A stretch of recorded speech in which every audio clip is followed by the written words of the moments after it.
A chuva caía torrencialmente sobre as ruas escuras da periferia de São Paulo, transformando as vielas de terra batida em rios de lama que arrastavam tudo o que encontravam pela frente, inclusive a esperança de quem vivia ali. No meio daquele dilúvio, uma figura solitária lutava contra o vento cortante, segurando apenas uma sacola plástica fina contra o peito como se fosse o maior tesouro do mundo, enquanto seus sapatos gastos já não ofereciam nenhuma proteção contra o frio que subia do chão encharcado. Maria, uma mulher cuja idade era indefinível devido às marcas de cansaço e sol em seu rosto, parou bruscamente ao ver algo que parecia um amontoado de trapos velhos jogado na calçada, mas que se moveu levemente, revelando ser um senhor de idade tremendo violentamente de hipotermia. A lógica dizia para ela continuar andando, afinal, ela mal tinha o que comer naquela noite e sua própria sobrevivência estava em jogo. Mas o coração de Maria, calejado pela vida mas nunca endurecido, gritou mais alto do que o trovão que rasgou o céu naquele instante. O que ela estava prestes a fazer desafiava qualquer senso de autopreservação, uma atitude que qualquer vizinho chamaria de loucura absoluta, mas ela não podia simplesmente ignorar aqueles olhos suplicantes que a encaravam no meio da tempestade. Ela se abaixou com dificuldade, sentindo a água gelada penetrar seus ossos, e tocou o ombro do idoso, cuja pele estava tão fria que parecia mármore, assustando-se com a fragilidade daquele corpo que parecia pesar menos que uma criança. O senhor não pode ficar aqui, vai morrer se passar a noite nessa chuva, ela gritou para ser ouvida acima do barulho ensurdecedor da água batendo nos telhados de zinco, enquanto tentava levantar o homem que mal conseguia se sustentar nas próprias pernas trêmulas. Era uma cena surreal, uma mulher que não tinha nada, oferecendo tudo o que lhe restava de forças para carregar um estranho moribundo para dentro de sua realidade miserável, sem saber que aquele gesto selaria seu destino para sempre.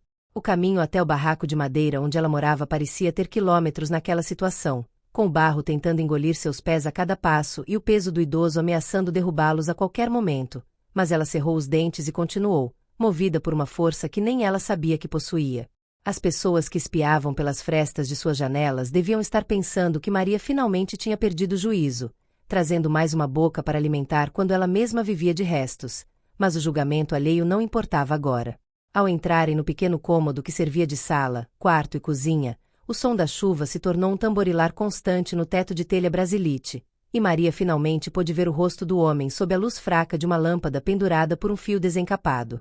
Ele tinha uma barba branca e desgrenhada, roupas que um dia talvez tivessem sido elegantes, mas que agora eram apenas farrapos sujos de lama e óleo, e um olhar que misturava confusão mental com uma gratidão silenciosa e profunda. Maria não fez perguntas sobre quem ele era ou como tinha ido parar ali, pois a urgência do momento exigia ação prática, não interrogatórios, e ela imediatamente começou a procurar por toalhas secas ou qualquer pano limpo. Vou chamar o senhor de seu Antônio, tá bom? Pelo menos por enquanto, ela disse com um sorriso cansado, tentando passar alguma tranquilidade enquanto secava o rosto dele com cuidado maternal que ela nunca pôde exercer com filhos que a vida não lhe permitiu ter.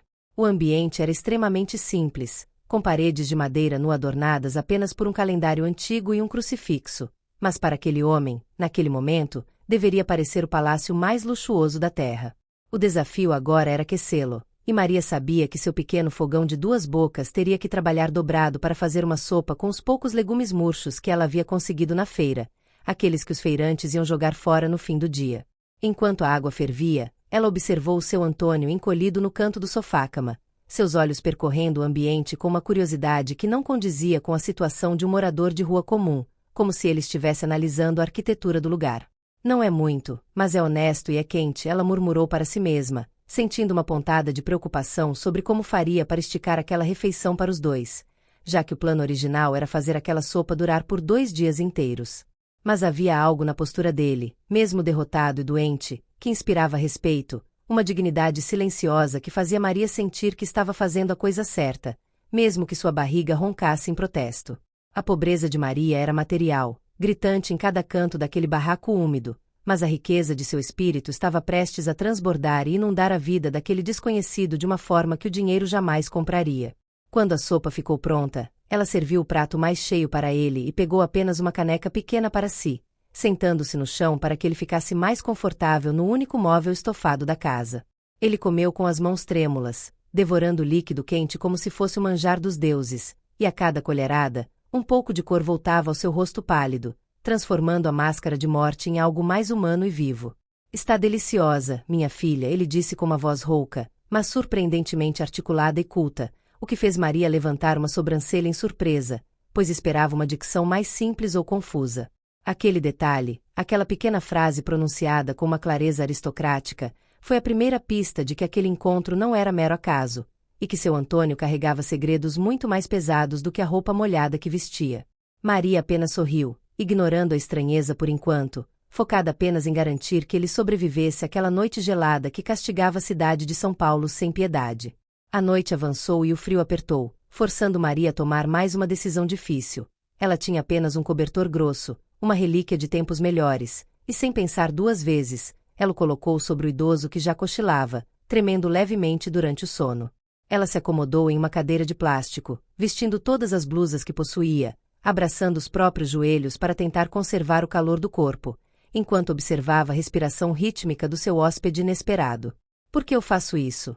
Ela se perguntou no silêncio da madrugada, lembrando-se de como seu próprio pai havia morrido sozinho e sem ajuda nas ruas anos atrás, uma ferida que nunca cicatrizou e que moldava cada ato de caridade que ela praticava. Ela via no rosto de seu Antônio o rosto de seu pai, e salvar aquele desconhecido era, de certa forma, uma tentativa desesperada de salvar o passado, de reescrever uma história trágica que já havia terminado. O sono vinha em ondas, interrompido pelo barulho da chuva e pelo medo constante de que a enchente subisse e invadisse o barraco, mas ela se manteve vigilante, como uma guardiã daquele estranho tesouro. Quando o sol nasceu, tímido e pálido após a tempestade, Maria acordou com o corpo todo dolorido pela posição desconfortável, e seu primeiro instinto foi checar se o idoso ainda estava respirando, pois o silêncio no barraco era absoluto e assustador. Para seu alívio, ele estava acordado, sentado na beira do sofá-cama, observando-a com um olhar lúcido e penetrante, muito diferente do homem confuso e moribundo da noite anterior, o que causou um arrepio na espinha de Maria. Bom dia, Maria, ele disse, sabendo o nome dela sem que ela se lembrasse de ter mencionado, o que fez o coração dela disparar num misto de susto e curiosidade. Como o senhor sabe meu nome? Ela perguntou, recuando um passo, subitamente consciente de quão vulnerável ela estava ali, sozinha com um homem que parecia ter recuperado uma força oculta durante a noite. Ele sorriu, um sorriso enigmático que não chegava a ser ameaçador, mas que carregava um peso de autoridade. Eu ouvi você falando enquanto dormia, minha cara. Você reza alto. A explicação era plausível, mas não diminuía a sensação de que algo grandioso estava acontecendo ali, algo que mudaria a rotina monótona e sofrida de Maria para sempre, embora ela ainda não conseguisse vislumbrar o que. Ela preparou um café preto, o último pó que tinha na lata, e dividiu o pão amanhecido com ele, sentindo-se estranhamente tímida diante daquele senhor que, mesmo com roupas emprestadas e largas do falecido marido de uma vizinha, mantinha uma postura de lorde inglês. Eu preciso sair para trabalhar, seu Antônio. Faço faxina em um prédio no centro. O senhor vai ficar bem aqui? Ela perguntou, hesitante em deixá-lo sozinho, mas sem opção, pois se não trabalhasse, não comeriam naquele dia. Ele assentiu solenemente. Vá tranquila, Maria. Eu estarei aqui quando você voltar. Tenho muito que pensar e agradecer. Maria saiu de casa com o coração na mão, trancando a porta frágil com o cadeado enferrujado, sem saber se estava cometendo o maior erro ou o maior acerto de sua vida. No caminho para o ponto de ônibus, as vizinhas fofoqueiras já estavam a postos, cochichando e apontando para a casa de Maria, provavelmente já sabendo que ela havia recolhido um mendigo na noite anterior, pois na favela as paredes têm ouvidos e olhos. A doida da Maria agora virou o abrigo, é? Mal tem onde cair morta e traz vagabundo para dentro de casa, uma delas comentou alto o suficiente para ser ouvida, provocando risinhos maldosos no grupo. Maria ergueu a cabeça, engoliu a raiva e o choro que ameaçavam subir a garganta, e seguiu em frente, lembrando-se de que a dignidade não está no que os outros pensam, mas no que a gente faz quando ninguém está olhando. Ela sabia que aquelas pessoas não entendiam a dor da solidão e do abandono como ela entendia, e que julgar era o passatempo favorito de quem não tinha coragem de ajudar. Mas o comentário plantou uma semente de dúvida. E se ele fosse perigoso? E se ela voltasse e sua casa estivesse vazia, sem o pouco que ela tinha? O dia de trabalho foi arrastado, cada minuto parecia uma hora, e a mente de Maria não saía do barraco, imaginando 1000 cenários, desde encontrar o idoso morto até ter sido roubada e enganada por sua própria bondade. Enquanto esfregava o chão de mármore do saguão do prédio luxuoso, ela olhava para o reflexo e via uma mulher cansada, mas que ainda mantinha uma chama de esperança nos olhos, a mesma chama que a fez parar na chuva na noite anterior. Ele parecia ser uma boa pessoa, ela repetia para si mesma como um mantra, tentando afastar a paranoia que a sociedade impunha sobre confiar nos desfavorecidos, mesmo ela sendo uma deles. A patroa reclamou de uma mancha invisível no vidro, humilhando-a por um erro inexistente, e Maria apenas baixou a cabeça e pediu desculpas, engolindo mais um sapo para garantir o pão de cada dia e agora, o de seu Antônio também. Aquele contraste entre a riqueza fria do prédio e a pobreza quente de sua casa nunca foi tão evidente para ela. Ao retornar para a comunidade no final da tarde, o sol poente tingia o céu de laranja e roxo, criando um cenário bonito sobre a realidade dura dos barracos, e Maria apressou o passo, quase correndo nas vielas estreitas. Ao se aproximar de sua casa, ela notou uma movimentação estranha na frente do seu portão, não de vizinhos curiosos, mas de um carro preto, brilhante e luxuoso, que destoava completamente da paisagem de tijolo baiano e reboco. O coração dela parou por um segundo. Seria a polícia? Seria alguém cobrando dívida? O medo a paralisou na esquina, observando a cena de longe, tentando entender o que aquele veículo importado fazia estacionado na frente do seu humilde barraco.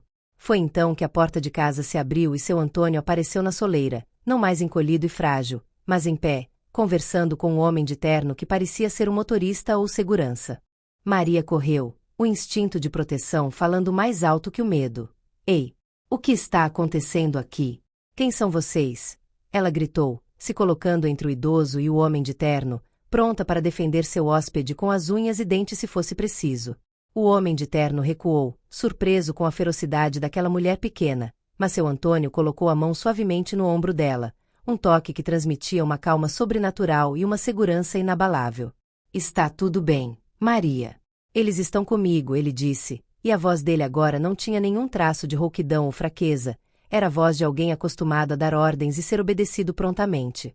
Maria olhou para ele, confusa, tentando encaixar as peças daquele quebra-cabeça impossível. O mendigo da chuva, o carro de luxo, a postura de comando. Com o senhor? Mas, o senhor não tinha nem onde dormir ontem à noite, ela balbuciou, sentindo o chão fugir de seus pés, enquanto o homem de terno abria a porta traseira do carro numa reverência respeitosa. Seu Antônio olhou nos olhos dela com uma intensidade que a fez prender a respiração, e por um momento, o tempo parou naquela viela suja de São Paulo. As aparências enganam, minha querida. E ontem à noite, você não salvou apenas um velho na chuva. Você salvou muito mais do que imagina, ele disse, e antes que pudesse explicar, ele tirou do bolso do paletó rasgado um relógio de ouro que brilhava mais que o sol, entregando na mão dela. Guarde isso. É a garantia de que eu vou voltar. E quando eu voltar, a sua vida nunca mais será a mesma. Ele entrou no carro, que arrancou silenciosamente, deixando Maria parada na poeira, segurando um objeto que valia mais do que todas as casas daquela rua juntas. O carro sumiu na curva, e Maria ficou ali, estática, com o relógio pesado na mão e a mente girando a 1000 por hora, sem conseguir processar o que acabará de acontecer em menos de 24 horas. As vizinhas saíram de suas tocas, boquiabertas, perguntando quem era aquele homem rico, se Maria tinha ganhado na loteria, se ela estava envolvida com gente perigosa. Mas Maria não ouvia nada, apenas sentia o tic-tac do relógio em sua palma, uma promessa de retorno, uma promessa de mudança, ou talvez, o início de um problema muito maior do que ela poderia suportar. Ela olhou para o céu, onde as primeiras estrelas começavam a aparecer, e sussurrou: Quem é você, seu Antônio? A resposta para essa pergunta estava longe de ser respondida, e o que Maria não sabia era que aquele relógio não marcava apenas as horas, mas a contagem regressiva para uma reviravolta que abalaria as estruturas de tudo o que ela conhecia. Se você quer saber quem é esse homem misterioso e o que vai acontecer com a Maria agora que ela tem uma fortuna nas mãos no meio da favela, já se inscreve no canal e ativa o sininho, porque a continuação dessa história vai te deixar de queixo caído. E comenta aqui embaixo, de qual cidade você está acompanhando a saga da Maria. Eu quero saber quem está comigo nessa.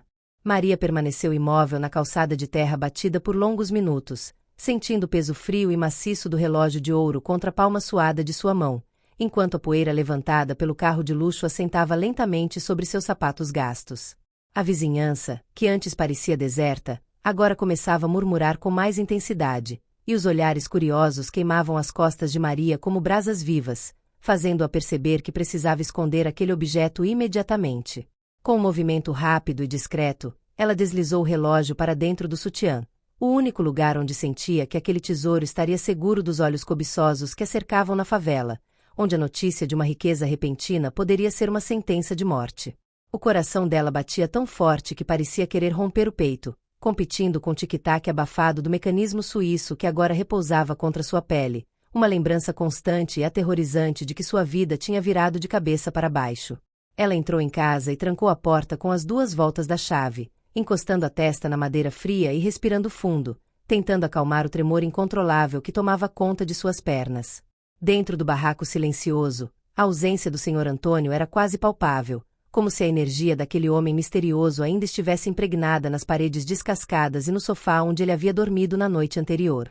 Maria retirou o relógio do esconderijo e o colocou sobre a mesa bamba da cozinha, sob a luz fraca da lâmpada, e pela primeira vez pôde examinar os detalhes daquela joia que parecia valer mais do que o bairro inteiro onde ela morava.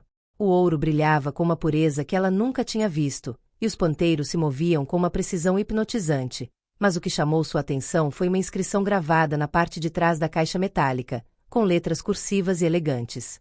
Dizia apenas para aqueles que enxergam com o coração, uma frase que fez as lágrimas brotarem nos olhos de Maria, pois confirmava que aquele gesto não fora um erro ou um esquecimento, mas um presente deliberado e consciente. No entanto, junto com a emoção, veio o pânico avassalador de ter algo tão valioso em uma casa tão vulnerável, onde qualquer um poderia arrombar a porta com um simples chute. A noite caiu sobre São Paulo trazendo consigo os sons habituais da periferia, com músicas altas, cachorros latindo e sirenes distantes, mas para Maria, cada estalo na madeira do teto soava como passos de invasores prontos para roubá-la. Ela não conseguiu pregar o olho, passando as horas sentada na cadeira da cozinha com uma faca de pão na mão, vigiando a porta como um sentinela em tempo de guerra, imaginando que o motorista do carro preto voltaria para dizer que foi um engano. A mente dela criava cenários terríveis onde a polícia aparecia acusando-a de roubo. Afinal, quem acreditaria que uma faxineira pobre ganhou um relógio de ouro de um morador de rua que virou milionário? A madrugada se arrastou lentamente, e cada minuto parecia uma eternidade, testando a sanidade de Maria, que se sentia prisioneira dentro de sua própria casa, refém de uma fortuna que ela não sabia como usar ou explicar. Quando os primeiros raios de sol atravessaram as frestas da janela, ela estava exausta, com olheiras profundas, mas a decisão estava tomada. Ela não deixaria o relógio em casa enquanto fosse trabalhar. Preparar-se para o trabalho naquela manhã foi um ritual de tensão, pois Maria precisava encontrar uma forma de levar o relógio consigo sem que ele marcasse na roupa ou caísse durante o trajeto no transporte público lotado. Ela envolveu a joia em um lenço de pano velho e o prendeu com um alfinete de segurança no bolso interno de sua calça jeans, verificando 3 vezes se estava firme antes de sair pela porta. O caminho até o ponto de ônibus foi uma tortura psicológica, pois Maria sentia que todos olhavam para o volume discreto em seu bolso, como se tivessem visão de raio-x e pudessem ver o ouro escondido ali. Ao entrar no ônibus, ela manteve a bolsa pressionada contra o corpo, protegendo o local do relógio com o antebraço, suando frio cada vez que alguém esbarrava nela no corredor apertado do coletivo. A viagem de 1h30 até o centro da cidade nunca foi tão longa, e a paranoia fazia com que cada passageiro parecesse um ladrão em potencial, pronto para descobrir o seu segredo milionário. Ao chegar no prédio luxuoso onde trabalhava, o contraste entre sua realidade e o ambiente de trabalho foi um choque ainda maior do que o normal, pois agora ela carregava consigo algo que talvez valesse mais do que o salário de todos os porteiros juntos. Dona Clotilde, a síndica do prédio e sua supervisora direta, estava esperando no saguão com a cara fechada de sempre, pronta para apontar qualquer atraso ou falha no uniforme de Maria. Você está atrasada 2 minutos. Maria. Que isso não se repita, ou vou ter que descontar do seu dia, a mulher disse com desdém, sem sequer olhar nos olhos da faxineira, tratando-a como uma peça de mobília defeituosa. Maria apenas assentiu, engolindo a vontade de gritar que tinha um tesouro no bolso, e seguiu para o vestiário, onde trocou de roupa com cuidado de uma cirurgiã para transferir o relógio para o uniforme sem ser vista. O dia de trabalho se tornou um jogo perigoso de dissimulação, onde ela limpava vidros e encerava pisos enquanto sua mente estava focada apenas em proteger o objeto que queimava contra sua perna. Durante a limpeza do 3º andar, um incidente quase fez o coração de Maria parar, quando ela se abaixou para pegar um balde e o alfinete que prendia o relógio se soltou, fazendo o objeto escorregar pela perna da calça. Com um reflexo felino, ela apertou as coxas e segurou o relógio antes que ele tocasse o chão e fizesse um barulho que certamente atrairia a atenção dos moradores que passavam pelo corredor naquele exato momento. Ela correu para o banheiro de serviço, trancando a porta com as mãos trêmulas, e respirou fundo para não ter um ataque de pânico ali mesmo, percebendo quão arriscado era andar com aquilo por aí. Sentada no vaso sanitário, ela olhou novamente para o relógio e se perguntou quanto ele valeria de verdade. Talvez 5.000, 10.000, ou quem sabe até 50.000 reais, dinheiro suficiente para mudar a vida dela. A tentação de ir até uma loja de penhores na hora do almoço começou a crescer em sua mente, mas o medo de ser acusada de roubo ainda era uma barreira intransponível para uma mulher simples como ela. Na hora do almoço, Maria comeu sua marmita fria em um canto da garagem, como fazia todos os dias, mas dessa vez seus olhos não estavam fixos no chão, mas sim analisando as possibilidades de futuro que aquele pequeno objeto dourado poderia proporcionar. Ela lembrou-se das palavras do Sr. Antônio sobre a vida dela nunca mais ser a mesma, e começou a entender que a mudança não viria apenas do dinheiro, mas da coragem que ela precisaria ter para lidar com aquela situação inusitada. Um dos motoristas dos moradores ricos, um homem simpático chamado José, aproximou-se para puxar conversa, e Maria instintivamente cobriu o bolso onde o relógio estava, agindo de forma estranha e defensiva. "Está tudo bem, Maria? Você parece assustada hoje", ele comentou, genuinamente preocupado com a palidez e o nervosismo da colega, que sempre fora tão sorridente apesar das dificuldades. "Está tudo bem, José, só não dormi muito bem", ela mentiu, forçando um sorriso amarelo e se afastando rapidamente, percebendo que seu segredo estava começando a afetar suas relações e seu comportamento. A tarde se arrastou com uma lentidão torturante, e cada vez que o relógio de pulso na parede marcava 1 hora menos para o fim do expediente, a ansiedade de Maria aumentava, pois ela teria que enfrentar a volta para casa com o tesouro novamente.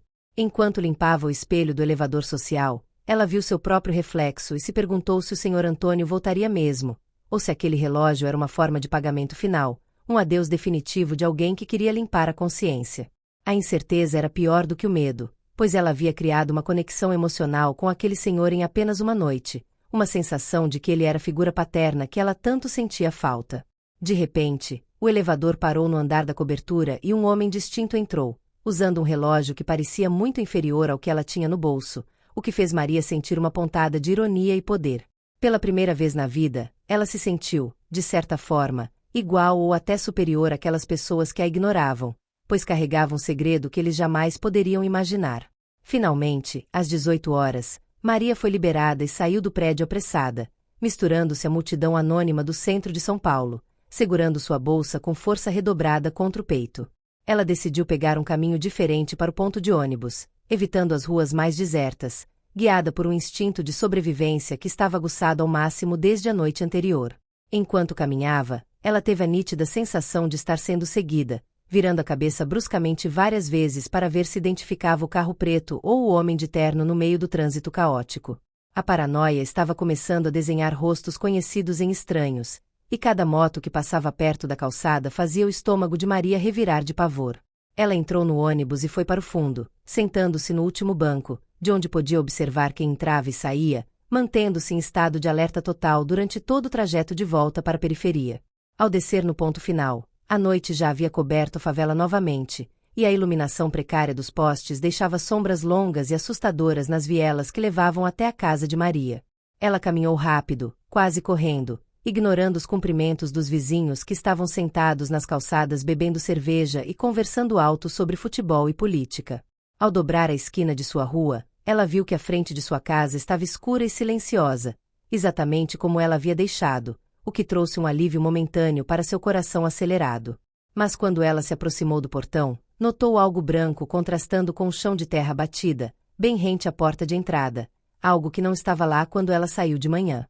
Era um envelope grosso e de papel de alta qualidade, selado com um adesivo dourado, que parecia brilhar mesmo na penumbra da noite, destoando completamente da sujeira ao redor. Maria pegou o envelope com as mãos trêmulas, olhando para os lados para garantir que ninguém estava observando, e entrou em casa rapidamente, trancando a porta atrás de si com a chave e o ferrolho. Ela não acendeu a luz principal para não chamar atenção, usando apenas a lanterna do celular para iluminar o envelope que repousava sobre a mesa da cozinha, ao lado do relógio que ela havia acabado de tirar do bolso. Não havia remetente nem destinatário escrito no papel, apenas o selo dourado que ela rompeu com cuidado, sentindo a textura aveludada do papel em seus dedos calejados de faxina. Dentro, havia uma carta escrita à mão com a mesma caligrafia elegante da inscrição do relógio, e um cartão magnético preto sem nenhum nome ou número impresso na frente. Maria começou a ler a carta, e a cada palavra, seus olhos se arregalavam mais, pois o conteúdo revelava que o Sr. Antônio não era apenas um homem rico, mas alguém que estava monitorando cada passo dela durante aquele dia. Minha querida Maria, dizia a carta, perdoe-me pelo susto e pelo mistério, mas a cautela é a melhor amiga de quem vive no meu mundo. O relógio foi apenas o primeiro teste de confiança, e você passou com louvor ao não tentar vendê-lo imediatamente. Maria sentiu um calafrio percorrer sua espinha ao perceber que ele sabia que a ideia de vender tinha passado pela cabeça dela, como se ele estivesse dentro de seus pensamentos. A carta continuava: esse cartão que você tem em mãos é a chave para a próxima etapa. Amanhã, não vá para o trabalho. Um carro irá buscá-la às 9 horas da manhã. Esteja pronta para deixar essa vida para trás, mas saiba que, uma vez que você entrar no carro, não haverá retorno. A respiração de Maria ficou ofegante. Abandonar o emprego significava perder a única garantia de sustento que ela tinha, caso tudo aquilo fosse uma brincadeira cruel ou um golpe perigoso. A proposta era aterrorizante e sedutora ao mesmo tempo, pedindo que ela confiasse cegamente em um homem que ela conhecia há menos de 24 horas, colocando em risco tudo que ela lutou para construir, por menor que fosse. Ela olhou para o cartão preto, girando nas mãos, tentando encontrar alguma pista de banco ou instituição, mas era apenas um plástico liso e misterioso que parecia carregar um poder oculto. O dilema corroía a mente de Maria. Se ela faltasse ao trabalho sem aviso, a dona Clotilde a demitiria sem pensar duas vezes, e se o carro não aparecesse, ela estaria desempregada e com um relógio que não teria coragem de vender. Ela andou de um lado para o outro no pequeno cômodo, conversando sozinha, debatendo entre a razão que pedia cautela e o coração que gritava por aventura e mudança. O som de um carro parando na frente de sua casa fez ela congelar no lugar, o motor silencioso indicando que não era um veículo comum da vizinhança. Maria correu para a janela e espiou pela fresta da cortina rasgada, vendo que não era o carro preto do dia anterior, mas uma van escura com vidros totalmente filmados, parada com o motor ligado esperando algo ou alguém. O medo de que fossem bandidos que descobriram sobre o relógio voltou com força total, e ela apagou a lanterna do celular, ficando na escuridão absoluta, segurando a carta e o cartão contra o peito. Alguém desceu da van, um vulto grande e forte, e caminhou em direção ao portão de Maria, parando exatamente na frente e olhando para a casa como se pudesse ver através das paredes de madeira. Batidas secas e pesadas soaram na porta, 3 toques ritmados que ecoaram como tiros no silêncio da noite, fazendo Maria dar um salto para trás e prender a respiração.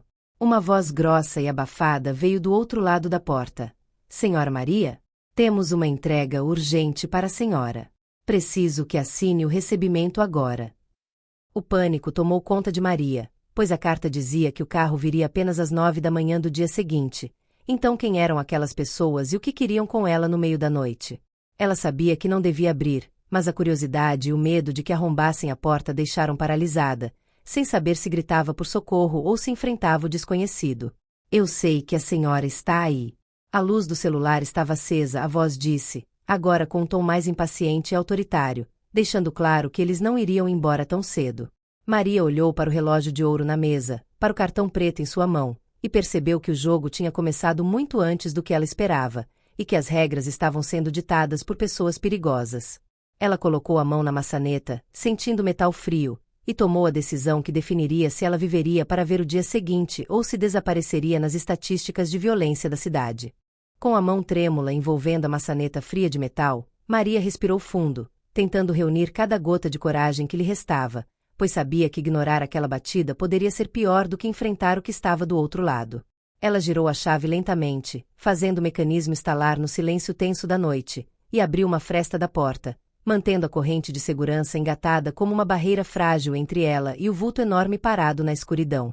O homem do lado de fora era gigantesco, vestindo um uniforme tático preto que mal cabia em seus ombros largos, mas sua expressão não era de raiva ou ameaça, e sim de uma neutralidade profissional assustadora. Ele ergueu as mãos vazias para mostrar que não estava armado e, com um movimento lento e calculado, apontou para 3 caixas pretas luxuosas empilhadas aos seus pés na terra batida. Senhor Antônio pediu para entregar os preparativos para amanhã, Senhora Maria. Ele insistiu que a senhora precisa estar vestida adequadamente para a viagem, disse o homem com uma voz grave que parecia fazer vibrar as janelas de madeira do barraco. Maria olhou desconfiada para as caixas e depois para o homem, tentando encontrar algum sinal de mentira ou armadilha, mas a menção ao nome de Sr. Antônio e a qualidade das embalagens pareciam confirmar a legitimidade daquela visita noturna bizarra.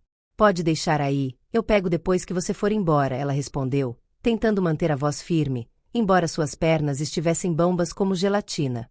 O segurança assentiu respeitosamente, sem questionar a desconfiança dela, e recuou passos largos até a van escura, entrando no veículo e partindo silenciosamente pelas ruas esburacadas da favela.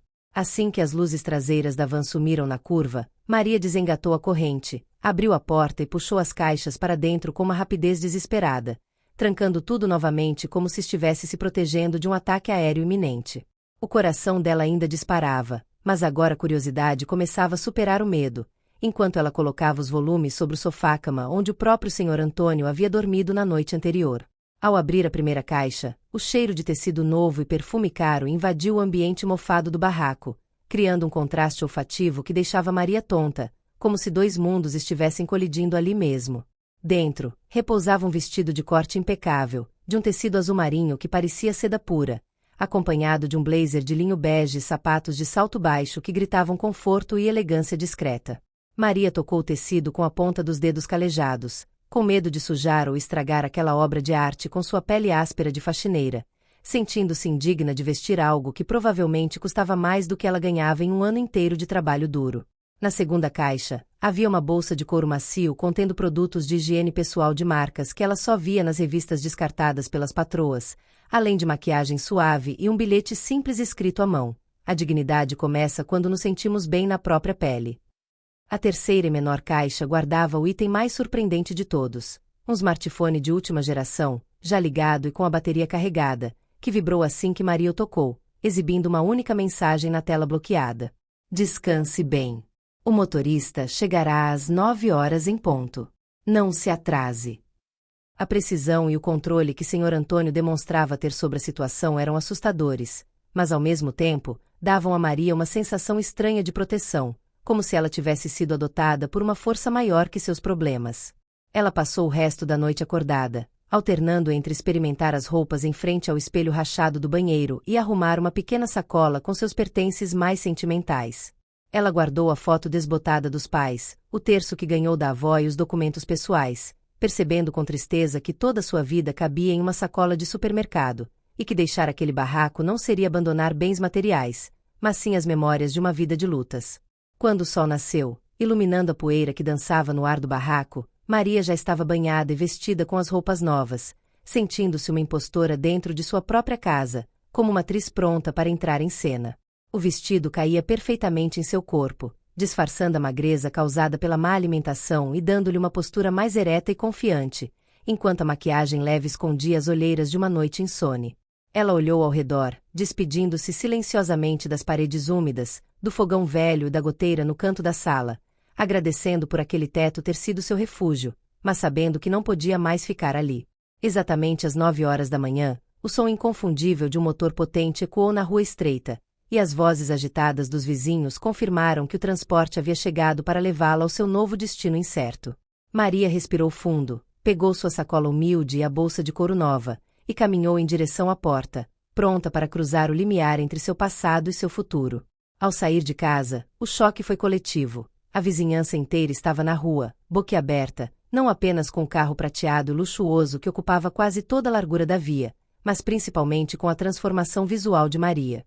As fofoqueiras que no dia anterior riram dela, agora olhavam com uma mistura de inveja e incredulidade, incapazes de reconhecer naquela mulher elegante a faxineira que andava de cabeça baixa. O motorista, um senhor de uniforme cinza e cap, abriu a porta traseira com uma reverência solene, ignorando completamente a multidão de curiosos que se aglomerava ao redor como se estivessem vendo um disco voador. Bom dia, senhora Maria. O senhor Antônio a aguarda, ele disse alto o suficiente para que todos ouvissem, legitimando o novo status dela diante daqueles que sempre a desprezaram. Maria entrou no carro sem olhar para trás, sentindo o ar-condicionado gelado e o cheiro de couro novo a envolverem, isolando-a instantaneamente do calor e do barulho da favela. O carro deslizou pelas ruas esburacadas com uma suavidade impressionante, como se flutuasse sobre as crateras e valetas de esgoto a céu aberto, criando uma bolha de silêncio e conforto ao redor de Maria. Ela observava pela janela fumê as casas passando, os comércios populares, as crianças brincando no lixo, e sentia um aperto no peito, uma culpa estranha por estar escapando daquela realidade enquanto tantos outros ficavam para trás. O trajeto foi longo, cruzando as fronteiras invisíveis que separam a pobreza extrema da riqueza obscena de São Paulo, e a paisagem foi mudando gradualmente, trocando o tijolo exposto pelo vidro espelhado e o concreto limpo. Cada quilômetro percorrido parecia afastar Maria anos-luz de quem ela era na manhã anterior, e a ansiedade sobre o que a esperava na casa de Senhor Antônio crescia a cada sinal vermelho. Ela apertava o cartão preto e o celular novo nas mãos, suas únicas âncoras naquele mar de incertezas, perguntando-se se teria coragem de encarar a família daquele homem. Depois de quase uma hora de viagem, o carro entrou em um bairro nobre, com ruas arborizadas e mansões protegidas por muros altos e cercas elétricas, onde o silêncio era quebrado apenas pelo canto dos pássaros e o som de carros importados. O motorista reduziu a velocidade diante de um portão de ferro maciço, adornado com detalhes dourados e vigiado por câmeras de segurança que giraram para focar no veículo e na passageira. O portão se abriu lentamente, revelando uma entrada longa cercada por jardins impecáveis, com fontes de água e estátuas de mármore que pareciam ter saído de um filme europeu, algo totalmente fora da realidade brasileira que Maria conhecia. A magnitude da riqueza daquele lugar fez Maria se encolher no banco, sentindo-se minúscula e intrusa, questionando se Senhor Antônio tinha noção do abismo social que ele estava tentando preencher ao trazê-la para ali.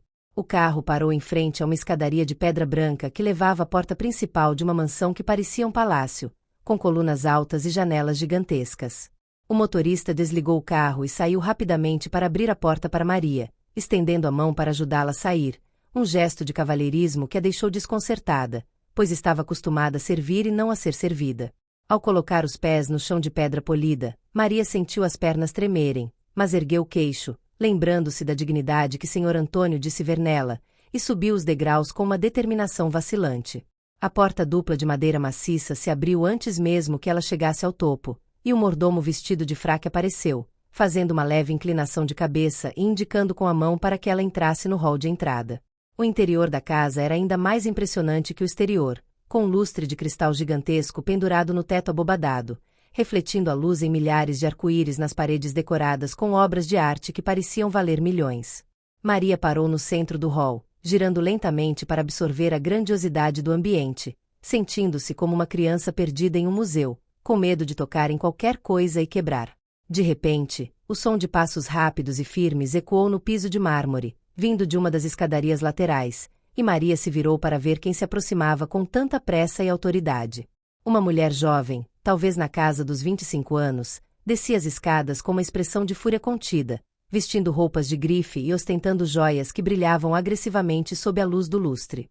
Ela tinha os mesmos traços aristocráticos de Senhor Antônio, mas seus olhos não tinham a bondade e a calma do pai. Pelo contrário, queimavam com desprezo gelado ao pousarem sobre Maria. A jovem parou no último degrau, cruzou os braços e analisou Maria de cima a baixo, como se estivesse inspecionando um inseto que acabou de invadir sua sala de estar imaculada. Então é essa mulher que meu pai recolheu da sarjeta? A jovem disse com uma voz estridente carregada de veneno, sem se preocupar em baixar o tom ou disfarçar sua repugnância diante dos empregados que assistiam à cena imóveis. Maria sentiu o rosto queimar de vergonha, as palavras cortando mais fundo do que qualquer faca, lembrando-a instantaneamente de seu lugar na hierarquia social daquele mundo cruel. Ela tentou formular uma resposta, defender sua honra, mas a voz travou na garganta, sufocada pela imponência do lugar e pela agressividade gratuita daquela estranha. Antes que Maria pudesse se recuperar do choque inicial, outra figura apareceu no topo da escada, caminhando com dificuldade e apoiada em uma bengala elegante. Era o Senhor Antônio, agora barbeado, com cabelos cortados e vestindo um terno de veludo azul. Cuidado com as palavras, Beatriz, disse Antônio com uma voz calma, mas que carregava uma autoridade absoluta, fazendo a jovem se encolher levemente, embora mantivesse o olhar desafiador fixo em Maria. Esta mulher salvou a minha vida quando você e seus irmãos estavam ocupados demais brigando pela minha herança antes mesmo de eu morrer. A revelação caiu como uma bomba no meio do salão, expondo as feridas abertas daquela família rica e disfuncional, e colocando Maria no centro de um campo de batalha que ela desconhecia completamente. Beatriz bufou, jogando os cabelos para trás com arrogância. Ela salvou sua vida ou viu uma oportunidade de dar o golpe do baú num velho senil? Vamos ser realistas, papai. A acusação direta fez o sangue de Maria ferver, e pela primeira vez, A raiva superou o medo e a vergonha, despertando nela a mesma força que a fez enfrentar a tempestade dias atrás. Maria deu um passo à frente, sustentando o olhar daquela garota mimada, e disse com uma voz firme que surpreendeu até a si mesma: eu não sabia quem ele era, e não pedi nada em troca. Mas se a senhora acha que dignidade se compra com dinheiro, a pobre aqui é você. O silêncio que se seguiu foi ensurdecedor, com os empregados trocando olhares chocados e senhor Antônio abrindo um sorriso discreto de orgulho e aprovação.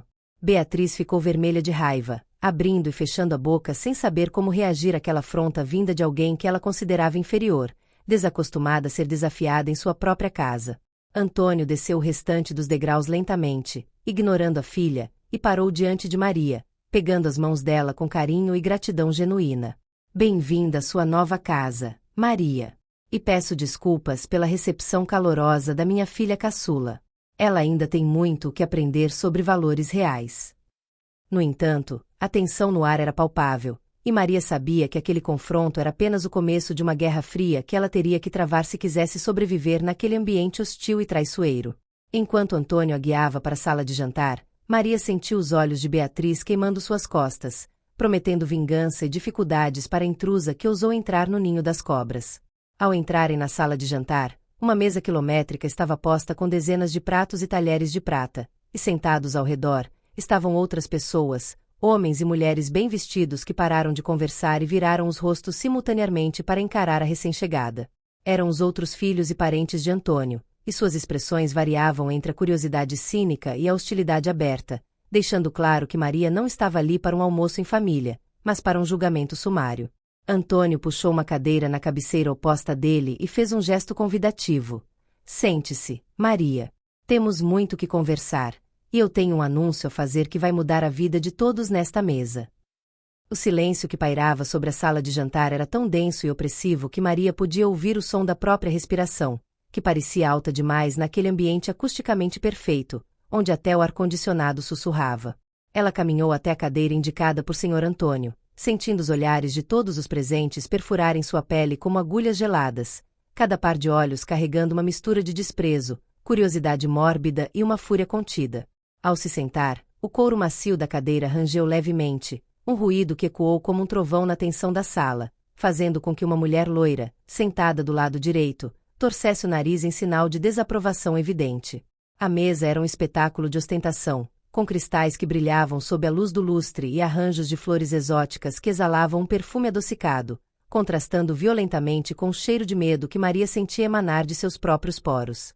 Ela manteve as mãos cruzadas sobre o colo, escondendo os dedos calejados sob o guardanapo de linho branco, tentando se fazer invisível em um momento onde ela era o centro absoluto das atenções indesejadas. Senhor Antônio sentou-se na cabeceira com a lentidão de quem saboreia o momento, ignorando propositalmente a impaciência de seus familiares, e fez um sinal discreto para que os garçons começassem a servir o almoço, agindo como se fosse um dia comum. Os empregados, silenciosos como sombras, começaram a colocar pratos de porcelana pintados à mão diante de cada um, contendo iguarias que Maria jamais imaginara ver pessoalmente, mas cujo apetite havia desaparecido completamente diante do nervosismo. Do outro lado da mesa, um homem de terno cinza, com o rosto avermelhado e veias saltadas no pescoço, batia os dedos impacientemente na madeira polida, incapaz de manter a máscara de civilidade por muito mais tempo. Papai, será que podemos pular a parte do teatro e ir direto ao ponto? Quem é essa mulher e por que o senhor nos chamou aqui com tanta urgência no meio de uma terça-feira? Ele disparou, sua voz tremendo de irritação.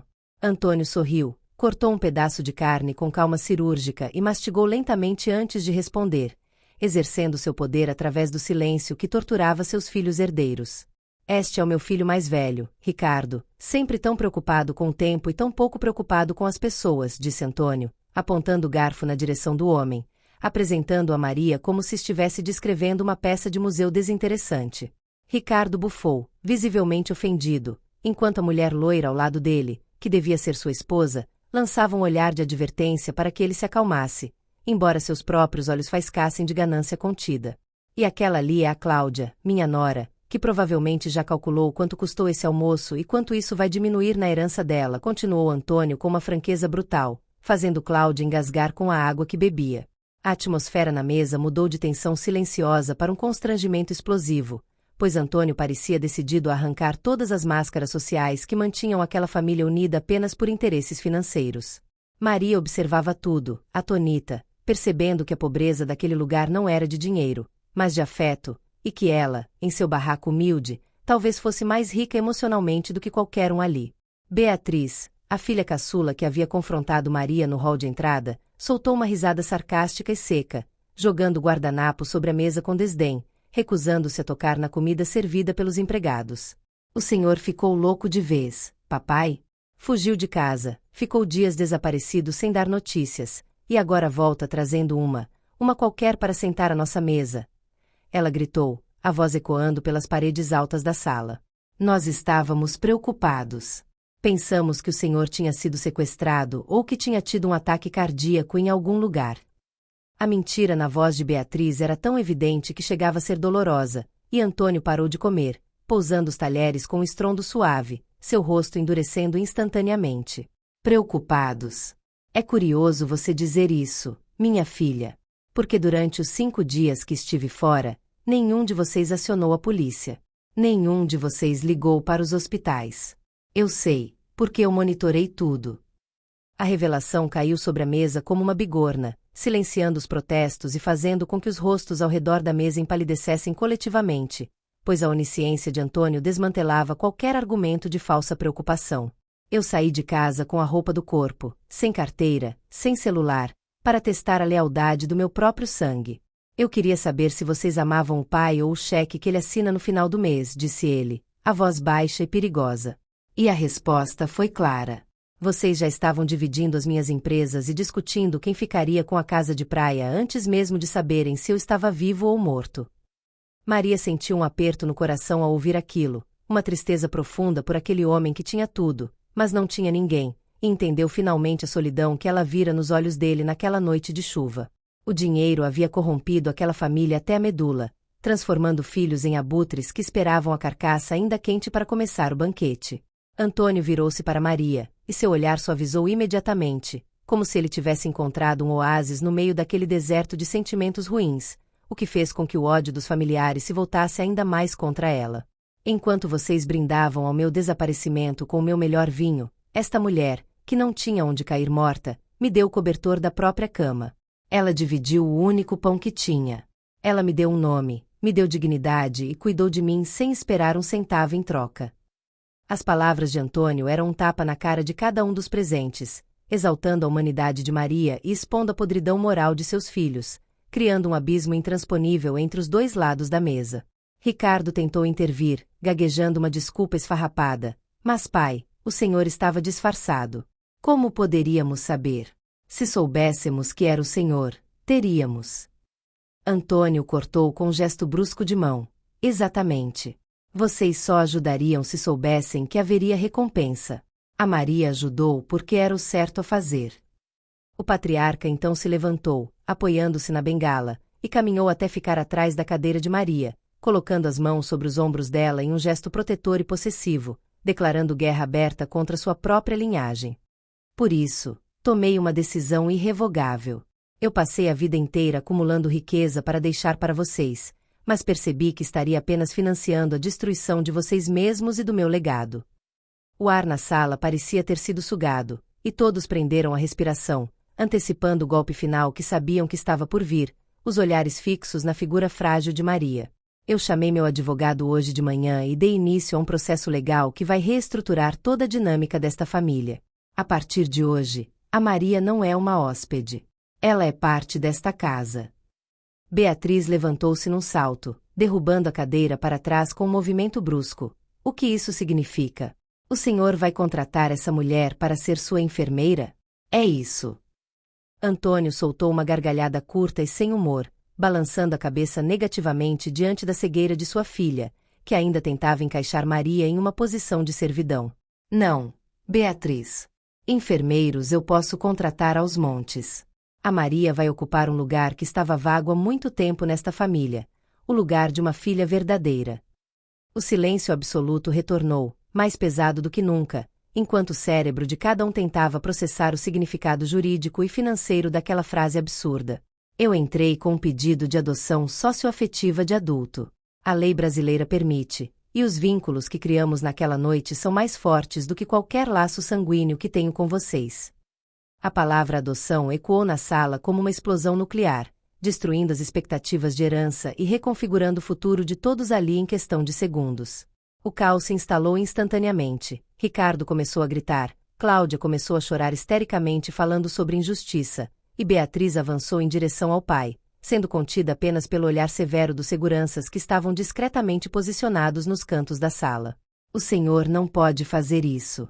Ela é uma golpista. Nós vamos interditar o senhor. Vamos alegar insanidade senil. Berrou Ricardo, o rosto roxo de fúria, apontando o dedo trêmulo para o pai e para Maria. Maria, por sua vez, estava paralisada, as lágrimas escorrendo pelo rosto, não de felicidade, mas de pavor puro, pois ela nunca havia pedido aquilo e sabia que agora tinha se tornado o alvo número 1 daquelas pessoas poderosas. Ela tentou se levantar, tentou dizer que não queria nada daquilo, que só queria ir embora, mas as mãos de Antônio em seus ombros a mantiveram firme no lugar, ancorando-a na tempestade. Vocês podem tentar o que quiserem, disse Antônio com uma calma glacial, elevando a voz apenas o suficiente para ser ouvido acima da gritaria descontrolada de seus descendentes desesperados. Meus exames de sanidade mental foram feitos ontem mesmo, por 3 psiquiatras forenses diferentes, e todos atestaram minha plena capacidade cognitiva. O processo já está em andamento. Ele retirou um envelope pardo do bolso interno do paletó e o jogou sobre a mesa, onde ele deslizou até parar na frente de Ricardo, como um ultimato físico e palpável. Aí está a cópia do pedido inicial. E tem mais. Como minha filha adotiva, a Maria terá direitos iguais aos de vocês na partilha legítima, mas na parte disponível da minha herança, que corresponde a 50% de tudo o que tenho, ela será a única beneficiária.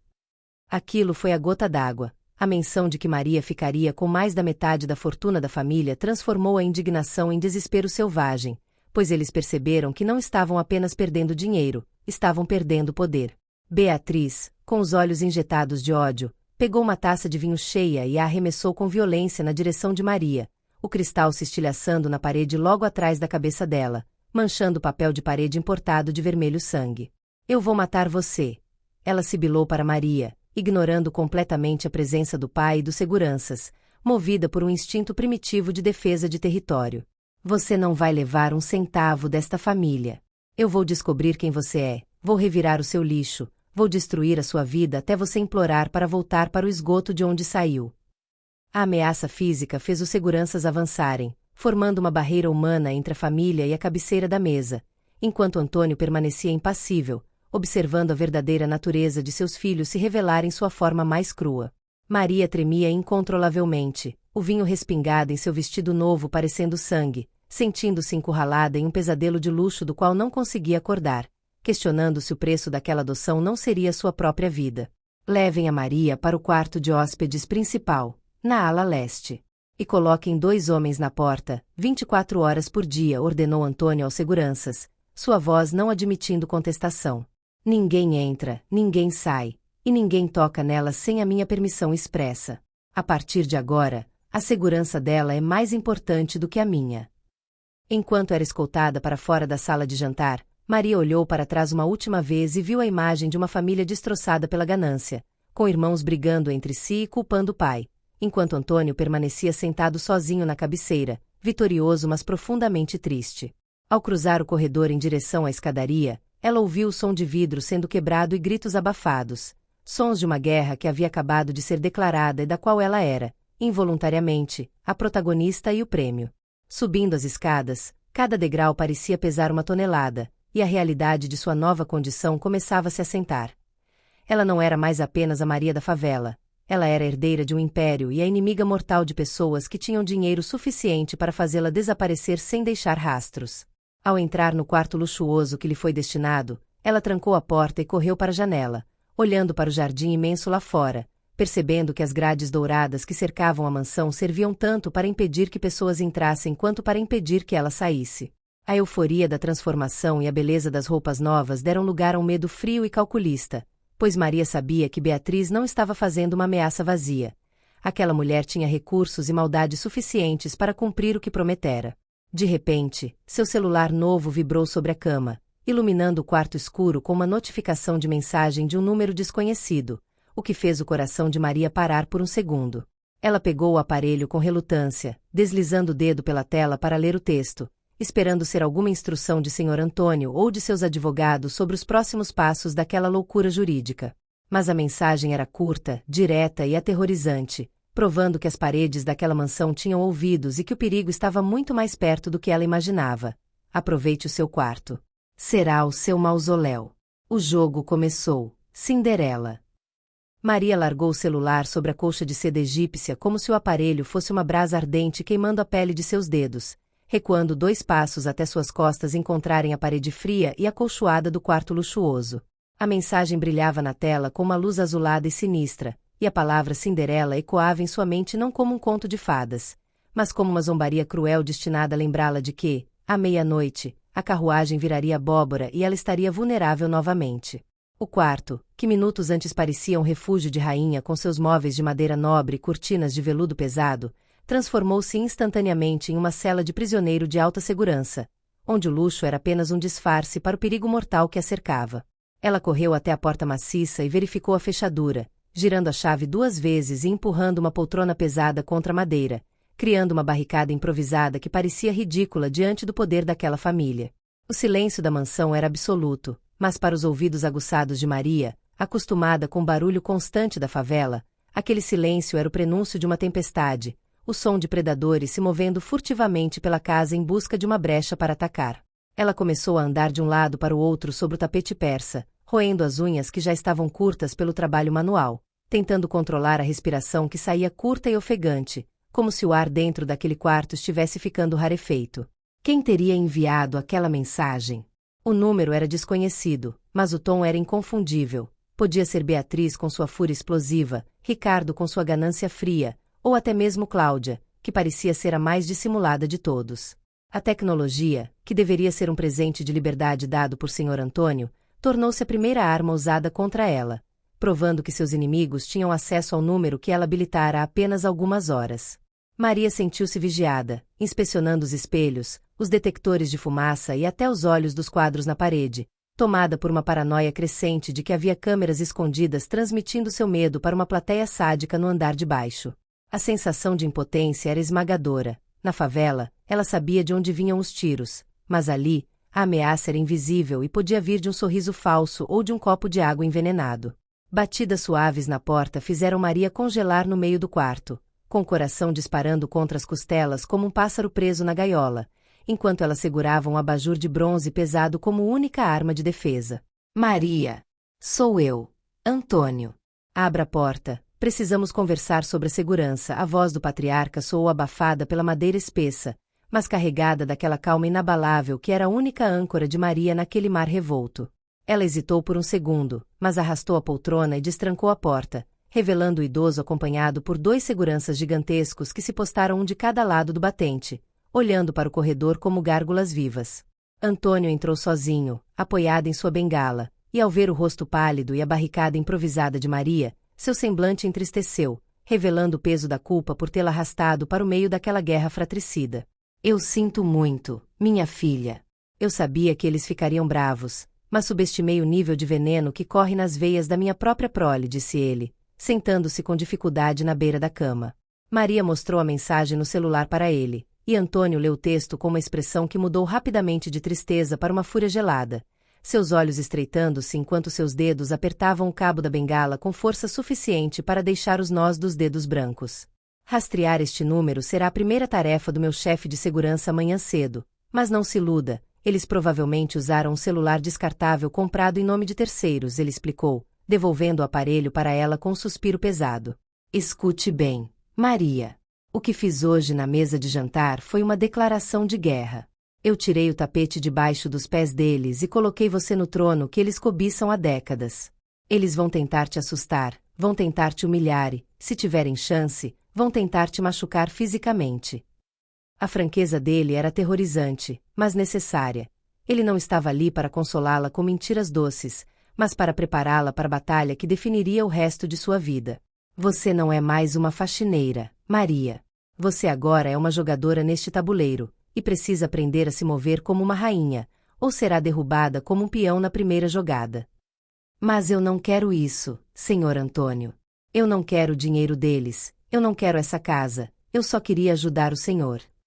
Maria exclamou, as lágrimas finalmente transbordando, misturando medo e frustração por ter sua vida simples e honesta transformada naquele pesadelo de intrigas. Antônio segurou as mãos dela, e a firmeza daquele toque a obrigou a olhar nos olhos dele. Eu sei, e é exatamente por isso que você merece tudo. O dinheiro é apenas uma ferramenta, Maria. Com ele, você pode ajudar milhares de pessoas que sofrem como você sofria. Você pode mudar a realidade da sua comunidade, pode construir escolas, hospitais. Mas para fazer o bem, você precisa primeiro sobreviver ao mal que habita esta casa. Ele tirou do bolso um pequeno controle remoto preto com um único botão vermelho e o colocou na mão dela. Isso é um botão de pânico silencioso. Se você apertar, a polícia privada que contratei e que está estacionada no portão invadirá a casa em 3 minutos. Não hesite em usar se sentir que sua vida está em risco real. Antônio se levantou para sair, parecendo 10 anos mais velho do que naquela manhã, o peso de ter declarado guerra aos próprios filhos cobrando seu preço em sua saúde frágil. Tente descansar. Amanhã cedo, o advogado da família, Dr. Siqueira, virá aqui para colher sua assinatura nos documentos oficiais da adoção e do testamento. Depois que você assinar, não haverá volta, e a proteção legal será absoluta. Ele saiu, e a porta foi trancada novamente por fora pelos seguranças, o som das trancas pesadas ecoando como o fechamento de uma tumba faraônica. Maria ficou sozinha novamente, mas agora com o botão de pânico apertado em sua mão suada, um talismã tecnológico que oferecia uma falsa sensação de controle sobre o caos. A noite caiu completamente lá fora, e as luzes do jardim acenderam-se, projetando sombras longas de árvores que pareciam braços esqueléticos tentando alcançar a janela do segundo andar.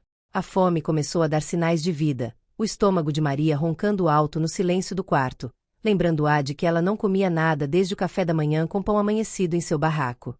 Por volta das 21 horas, uma batida seca na porta anunciou a chegada do jantar, e um dos seguranças entrou empurrando um carrinho de prata coberto por uma cloche brilhante, deixando-o no centro do quarto sem dizer uma palavra e saindo imediatamente. O cheiro de comida era divino, um aroma de risoto e ervas finas que fez a boca de Maria salivar instantaneamente, ativando seus instintos de sobrevivência mais básicos. Ela levantou a tampa de prata, revelando um prato montado com a perfeição de um chefe estrelado, acompanhado por uma garrafa de água mineral lacrada e talheres de ouro. No entanto, ao levar o garfo à boca, a imagem da mensagem Cinderela e a lembrança das novelas onde vilões usavam veneno paralisaram sua mão no ar. Seria possível? Eles teriam coragem de envenená-la na primeira noite, dentro da casa do pai, com seguranças na porta? A dúvida era um verme corrosivo que destruía qualquer possibilidade de confiança, e Maria pousou o garfo lentamente, percebendo que a fome era preferível à morte por envenenamento. Ela examinou a garrafa de água contra a luz, verificando se o lacre estava intacto, girando a tampa com força até ouvir o estalo do plástico rompendo-se, o único som que a tranquilizou naquela noite. Ela bebeu a água em pequenos goles, sentindo o líquido fresco descer pela garganta seca, e decidiu que não tocaria na comida, preferindo passar a noite com fome a arriscar sua vida por um prato de risoto. Ela pegou a bandeja de comida e a levou até o banheiro, despejando o conteúdo no vaso sanitário e dando descarga, para que, se alguém verificasse o prato depois, pensasse que ela havia comido e que o plano, se houvesse um, estava em andamento.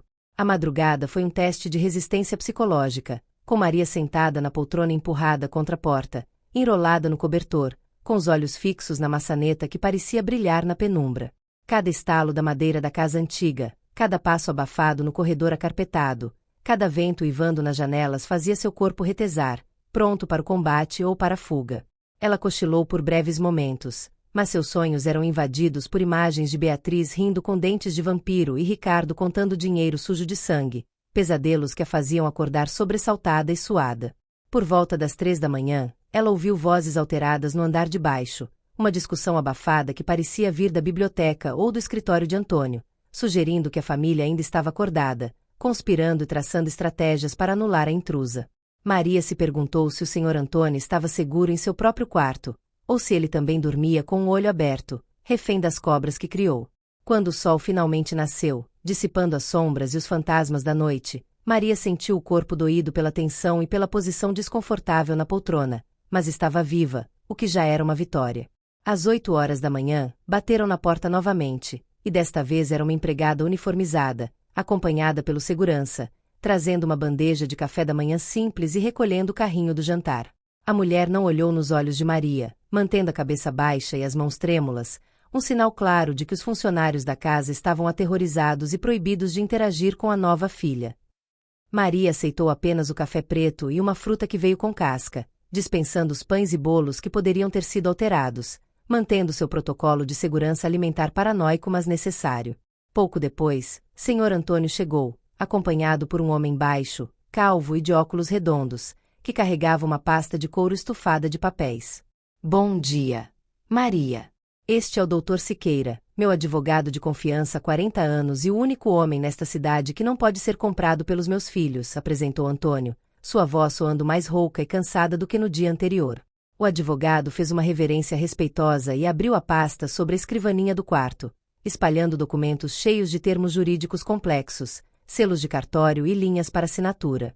Senhora Maria, estes documentos formalizam um pedido de adoção socioafetiva, reconhecendo que o vínculo entre a senhora e o Sr. Antônio é de natureza paterno-filial, irrevogável e com plenos efeitos sucessórios, explicou Siqueira com uma voz anasalada e precisa. Ao assinar aqui, a senhora passa a se chamar Maria de Lourdes Sampaio, e torna-se herdeira necessária de 50% de todo o patrimônio, além de legatária da parte disponível. A caneta de ouro foi estendida para ela, um objeto pequeno que pesava toneladas de responsabilidade e consequências. Maria segurou a caneta, sentindo o olhar expectante de Antônio e a seriedade do advogado, e hesitou por um segundo, pensando em sua vida simples, nas faxinas, na liberdade de andar na rua sem medo de ser assassinada. Mas então ela lembrou-se do rosto de seu pai biológico, morto na fila do hospital público por falta de atendimento, e da promessa de Antônio de que ela poderia construir hospitais. Com a mão firme, ela assinou seu nome nas linhas pontilhadas, selando seu destino e riscando seu passado com a tinta azul permanente que a ligava àquela família para sempre. Está feito, disse Siqueira, recolhendo os papéis rapidamente como se temesse que alguém entrasse e rasgasse tudo. Vou levar isso pessoalmente ao cartório agora mesmo. Em 24 horas, a senhora terá uma nova certidão de nascimento. Antônio sorriu, um sorriso de alívio profundo, e beijou a testa de Maria. Agora, ninguém pode tirar você de mim, nem mesmo a morte. O advogado e Antônio saíram para finalizar os trâmites, deixando Maria sozinha novamente para se preparar, pois o patriarca avisara que ela desceria para o almoço novamente, para enfrentar a família já como membro oficial. Maria decidiu tomar um banho para lavar o suor frio da noite e vestir outra roupa das caixas que receberá, tentando construir uma armadura de aparência para proteger seu interior frágil. Ela deixou a porta do banheiro entreaberta, o barulho do chuveiro abafando os sons do quarto, mas seus ouvidos continuavam alertas, buscando qualquer anomalia no ambiente. O banho foi rápido, e ao sair enrolada na toalha felpuda, ela sentiu uma mudança sutil na atmosfera do quarto, uma corrente de ar que não estava lá antes, como se alguém tivesse entrado e saído em questão de segundos. Ela correu os olhos pelo aposento. A porta estava trancada, a barricada no lugar, as janelas fechadas. Parecia tudo normal, até que seu olhar pousou sobre a sacola humilde com suas roupas velhas que ela havia deixado sobre a cadeira. A sacola estava virada, e seus poucos pertences estavam espalhados pelo chão com uma violência proposital. A blusa furada, a calça jeans gasta, e o mais doloroso de tudo, a foto de seus pais. A fotografia antiga, única lembrança física que ela tinha deles, estava rasgada ao meio, e os rostos de seus pais haviam sido queimados com a ponta de um cigarro ou isqueiro, deixando 2 buracos negros e chamuscados onde deveriam estar os sorrisos deles. Maria caiu de joelhos, pegando os pedaços da foto com as mãos trêmulas, um grito de dor mudo preso na garganta, sentindo a violação de sua intimidade de uma forma brutal e covarde. Alguém tinha entrado ali enquanto ela estava no banho. Alguém tinha uma chave mestra. A segurança da porta era uma ilusão, e o inimigo tinha acesso irrestrito ao seu santuário.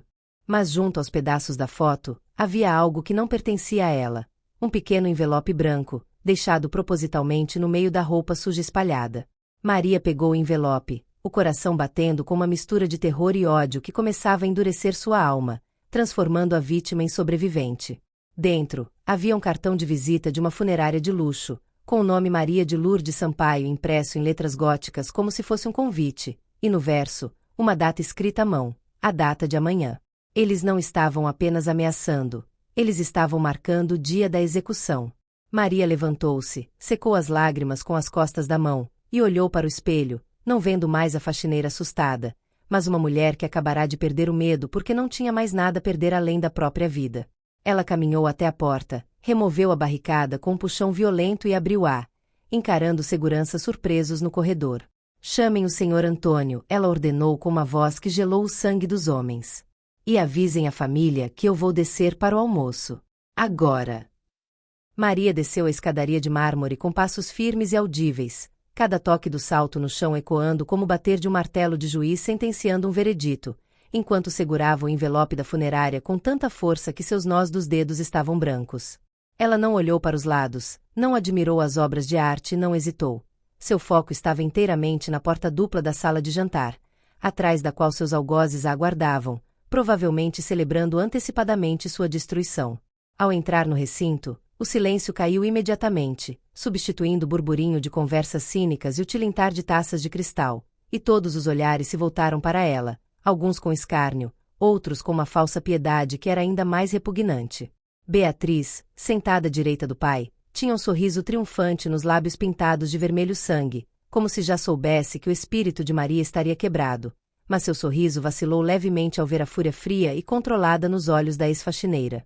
Sr. Antônio estava na cabeceira, com o rosto impassível, mas seus olhos encontraram os de Maria e, no milésimo de segundo, uma comunicação silenciosa e estratégica passou entre eles, confirmando que o momento da verdade havia chegado. Sem dizer uma única palavra de cumprimento, Maria caminhou até a mesa e arremessou o envelope branco e os pedaços rasgados da foto de seus pais bem no centro, derrubando uma taça de vinho que manchou a toalha branca, criando uma poça vermelha que parecia um presságio. Vocês invadiram o meu quarto. Vocês mexeram nas minhas roupas. Mas o pior erro de vocês não foi me ameaçar de morte com esse cartãozinho ridículo, disse Maria, sua voz baixa vibrando com uma intensidade que fez Ricardo recuar na cadeira. O erro de vocês foi tocar na única memória que eu tinha dos meus pais. Vocês acharam que eu ia fugir com o rabo entre as pernas, mas vocês só conseguiram despertar uma mulher que não tem medo de nada, porque quem já passou fome não tem medo de cara feia de gente rica. Beatriz soltou uma gargalhada forçada, tentando recuperar o controle da situação, e disse com desdém: "Do que você está falando, sua louca? Ninguém saiu desta mesa. Você deve estar alucinando com a comida que não comeu." Ricardo aproveitou a deixa para se levantar, ajeitando o paletó com arrogância, e puxou o celular do bolso, discando um número com agilidade teatral para que todos vissem. "Papai, essa mulher é instável e perigosa. Eu a avisei. Ela está inventando histórias para se fazer de vítima. Aliás, eu acabei de receber uma notificação do banco da empresa. Parece que sumiu um relógio de ouro da coleção do cofre ontem. Acho que devemos chamar a polícia para revistar as coisas dessa senhora." Era o golpe que eles haviam planejado, incriminá-la por roubo e insanidade simultaneamente, usando a invasão do quarto para plantar provas falsas entre os pertences dela, garantindo que ela saísse dali algemada e desacreditada. Maria sentiu o sangue gelar, percebendo a armadilha sofisticada, mas antes que pudesse se defender, a voz de Sr. Antônio cortou o ar como uma lâmina afiada, paralisando a mão de Ricardo sobre o telefone. "Não precisa chamar a polícia, Ricardo. O delegado já está aqui, aguardando na biblioteca, a meu convite." As portas laterais se abriram e um homem alto, vestindo um distintivo da Polícia Civil no pescoço, entrou acompanhado por 2 agentes e pelo chefe de segurança da casa, que carregava um laptop conectado a um projetor portátil. O rosto de Beatriz perdeu a cor instantaneamente, transformando-se em uma máscara de cera, enquanto Ricardo gaguejava, tentando entender como o pai estava sempre 2 passos à frente de suas maquinações. "O relógio não foi roubado, Ricardo. Eu o dei para Maria. E sobre a invasão do quarto?" Antônio fez um sinal para o chefe de segurança, que apertou um botão, projetando na parede branca da sala de jantar as imagens gravadas horas antes por uma câmera oculta instalada dentro do detector de fumaça do quarto de Maria. A imagem era nítida e colorida, mostrando Beatriz e Ricardo entrando no quarto com uma chave mestra, revirando as roupas, rasgando a foto com um isqueiro e colocando o envelope da funerária sobre a cama com risadas sádicas. A sala mergulhou em um caos absoluto, Cláudia começou a chorar copiosamente. Ricardo tentou correr em direção ao projetor como se pudesse apagar a realidade física das imagens, sendo interceptado e imobilizado pelos agentes com facilidade humilhante. Beatriz permaneceu sentada, paralisada pelo choque, olhando para a tela onde sua própria maldade estava sendo exposta em alta definição, destruindo qualquer argumento de defesa que ela pudesse inventar. No Brasil, existe uma cláusula legal chamada indignidade, explicou Antônio com uma voz cansada, mas firme, olhando para os filhos com uma tristeza profunda de quem vê o fracasso de sua própria criação. Ao atentarem contra a vida, a honra ou a integridade do autor da herança ou de seus herdeiros, vocês perdem automaticamente o direito a qualquer centavo. O doutor Siqueira já protocolou as provas. O veredito não era apenas moral, era financeiro e definitivo. Eles não apenas não herdariam a metade disponível, como haviam acabado de perder a parte legítima que a lei garantiria. Vocês têm 30 minutos para fazer as malas e sair desta casa. Apenas roupas e objetos pessoais. Carros, joias e cartões corporativos ficam, decretou Antônio, virando as costas para os filhos que agora gritavam, imploravam e se debatiam enquanto eram conduzidos para fora da sala pelos policiais. Maria assistiu à cena sentindo um misto de alívio e pena, percebendo que aquelas pessoas, apesar de todo o dinheiro, eram miseráveis de espírito, e que a verdadeira punição dela seria viver sem o privilégio que definia suas identidades. Quando as portas se fecharam e o silêncio retornou, agora límpido e leve, Maria desabou na cadeira, as pernas finalmente cedendo ao peso da adrenalina, e começou a chorar, desta vez um choro de descompressão e liberdade. Antônio se aproximou, colocou a mão sobre o ombro dela e disse suavemente: "Acabou, minha filha. O mal foi cortado pela raiz. Agora, podemos começar a construir algo bom sobre essas ruínas." Os meses seguintes passaram voando, transformando a rotina da mansão e a vida de Maria de uma forma que nem nos seus sonhos mais ousados ela poderia imaginar, com a casa deixando de ser um mausoléu frio para se tornar um centro de vida e projetos. Maria, agora legalmente Maria de Lourdes Sampaio, usou sua nova posição não para frequentar festas da alta sociedade, mas para retornar à favela de onde veio, não mais como vítima, mas como a força motriz da mudança. Com o apoio financeiro e estratégico de Antônio, ela fundou o Instituto Sampaio, comprando terrenos abandonados para construir creches, centros de capacitação profissional e um restaurante popular que servia comida de verdade para quem tinha fome.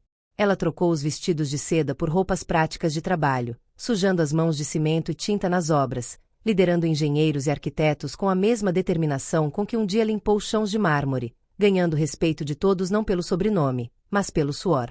Certa tarde, 6 meses após o confronto, Maria e Antônio estavam sentados na varanda da mansão, observando o pôr do sol tingir o céu de laranja, bebendo café fresco feito por ela mesma, que insistia em manter o hábito simples. Antônio parecia mais jovem, revigorado pelo propósito que Maria trouxera para sua vida, encontrando na caridade e no amor filial a cura para a amargura que os filhos biológicos haviam deixado. "Você sabe, Maria", ele disse, olhando para o horizonte, "eu passei a vida inteira construindo um império de concreto e dinheiro, achando que isso me faria imortal. Mas foi só quando encontrei você na chuva que entendi que o verdadeiro legado é o que deixamos no coração das pessoas." Maria sorriu, segurando a mão enrugada do pai adotivo, sentindo a paz que só existe quando se sabe que se está exatamente onde deveria estar, cumprindo uma missão maior.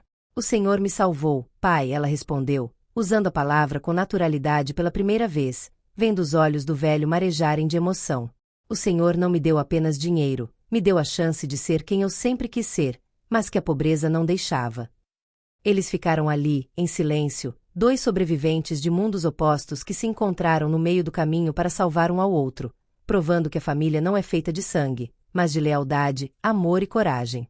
A história da faxineira que virou herdeira correu o Brasil, não como um conto de fadas de Cinderela, mas como um manifesto de esperança, mostrando que a dignidade e a bondade, quando encontram oportunidade, podem mover montanhas e transformar destinos. E naquela mansão, onde antes reinava a ganância, agora morava a solidariedade, com os portões abertos para o futuro e fechados para o passado sombrio que foi varrido para longe. O relógio de ouro, aquele primeiro presente que começou tudo, agora estava emoldurado na parede do escritório do Instituto, logo acima de uma frase pintada à mão: "Para aqueles que enxergam com o coração." Maria olhava para ele todos os dias antes de começar o trabalho, lembrando-se de que o tempo é o bem mais precioso que temos, e que cada segundo gasto ajudando o próximo vale mais do que todo o ouro do mundo.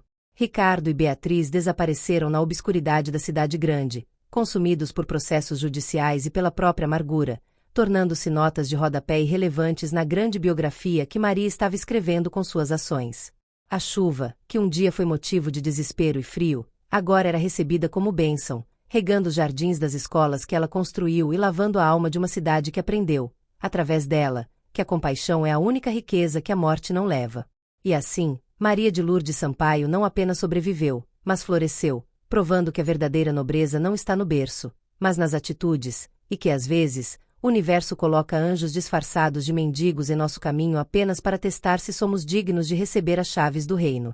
Enquanto o sol se punha, encerrando mais um dia de trabalho árduo e gratificante, Maria sabia que sua jornada estava apenas começando, e que haveria muitos outros capítulos a serem escritos, não mais com medo e lágrimas, mas com tinta de esperança e amor. Ela olhou para a câmera invisível da vida, quebrou a quarta parede da existência e sorriu, convidando silenciosamente cada pessoa que cruzasse seu caminho a fazer parte daquela corrente do bem. Porque no final das contas, o maior tesouro que ela descobriu não estava no cofre do banco, mas dentro de si mesma.